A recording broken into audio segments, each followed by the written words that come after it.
RSS यानी राष्ट्रीय स्वयंसेवक संघ, जिसने 1925 में शुरुआत की थी, जो अब अपने 100 साल पूरे करने जा रहा है। दिल्ली में 3 दिन का बड़ा कार्यक्रम हुआ, जहां संघ प्रमुख मोहन भागवत ने कई अहम बातें रखी, चाहे वो संगठन की दिशा हो, बीजेपी के साथ रिश्ते हो या फिर काशी मथुरा जैसे संवेदनशील मुद्दे। सबसे पहले सवाल उठा कि मोहन भागवत जी 75 साल के होने वाले हैं, क्या वे रिटायर होंगे? इस पर उनका साफ कहना था, संघ में कोई रिटायर नहीं होता। हमें जब काम सौंपा जाता है तो वो उम्र देखकर नहीं, जिम्मेदारी देकर सौंपा जाता है। यानी संघ प्रमुख ने संकेत दे दिया कि उम्र को लेकर किसी भी तरह की अटकलों साबित जो लोग करना चाहते हैं वो नहीं है। यहाँ सरकार समर्थक इसे संघ की निरंतरता और अनुभव का लाभ मानते हैं, लेकिन विपक्ष सवाल उठाता है कि क्या संगठन में नई पीढ़ी को जगह नहीं दी जा रही। इसके बाद सबसे चर्चित बयान आया काशी और मथुरा को लेकर। मोहन भागवत ने कहा, अयोध्या की तरह ये स्थान भी हिंदुओं की आस्था से जुड़े हुए हैं और मुस्लिम समाज को भाईचारे के लिए इन्हें हिंदुओं को सौंप देना चाहिए।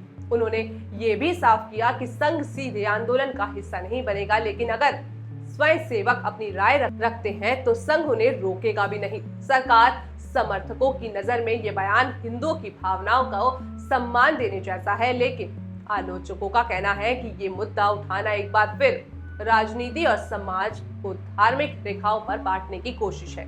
अब आते हैं बीजेपी और संघ के रिश्तों पर। याद कीजिए बीजेपी अध्यक्ष जेपी नड्डा जी का बयान कि अब पार्टी अपने पैरों पर खड़ी है और संघ की मदद की जरूरत नहीं है।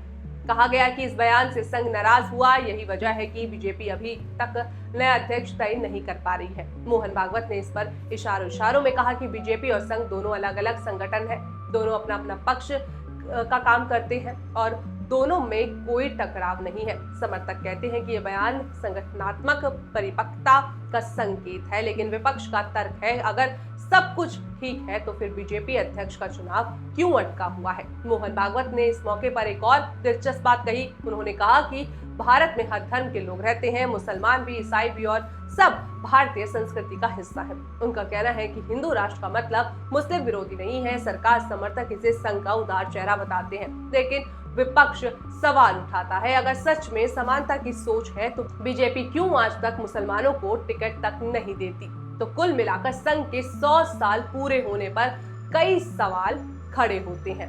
क्या संघ और बीजेपी का रिश्ता उतना ही सहज है जितना ऊपर से दिखता है? क्या काशी और मथुरा पर संघ का इशारा आने वाले चुनावों में फिर बड़ा मुद्दा बनेगा?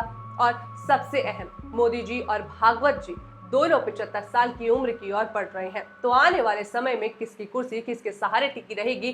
क्या समर्थक कहेंगे ये अनुभव और परंपरा की ताकत है, वहीं विपक्ष इस पर कहेगा कि ये सत्ता और संगठन के बीच भ्रम और असमंजस है। लेकिन एक बात साफ है, संघ की शताब्दी कार्यक्रम आने वाले सालों में राजनीति की दिशा तय करने वाला है।